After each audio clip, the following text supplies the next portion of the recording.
നൂറാം വാർഷികം ആഘോഷിക്കുന്ന സമസ്ത കേരള ജമിയത്തുൽ ഉലമക്ക് ആ മഹാചരിത്രത്തിന് സാക്ഷിയാവാൻ തന്റെ മണ്ണ് വിട്ടുകൊടുത്ത കുണിയ ഇബ്രാഹിം ഹാജിയെ വളരെ യാദൃശികമായി കണ്ടു.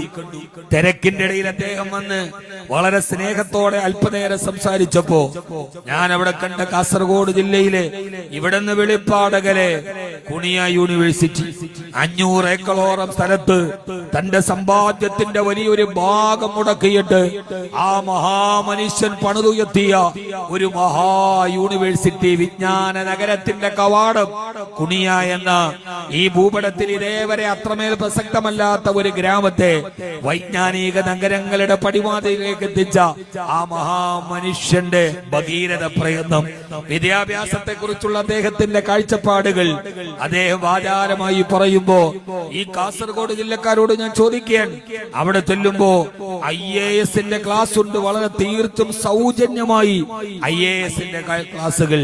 നമ്മുടെ എത്ര കുട്ടികളെ നമ്മൾ അങ്ങോട്ട് പറഞ്ഞു വിടുന്നു. മലപ്പുറം ജില്ലയിൽ പഠിക്കാൻ കുട്ടികളുണ്ട്, സൗകര്യമില്ലെന്ന് അലമുറയിടുന്നു. നിങ്ങളുടെ വെളിപ്പാടകലെ ഒരു വലിയ വിജ്ഞാന കവടം, ആർട്സ് കോഴ്സുകൾ, IAS കോഴ്സുകൾ, IAS നമ്മുടെ കുട്ടികളെ കൊണ്ടുപോകണ്ടേ? ആ കുട്ടികളെ ആ വഴിയിലേക്ക് തിരിച്ചുവിടണ്ടേ?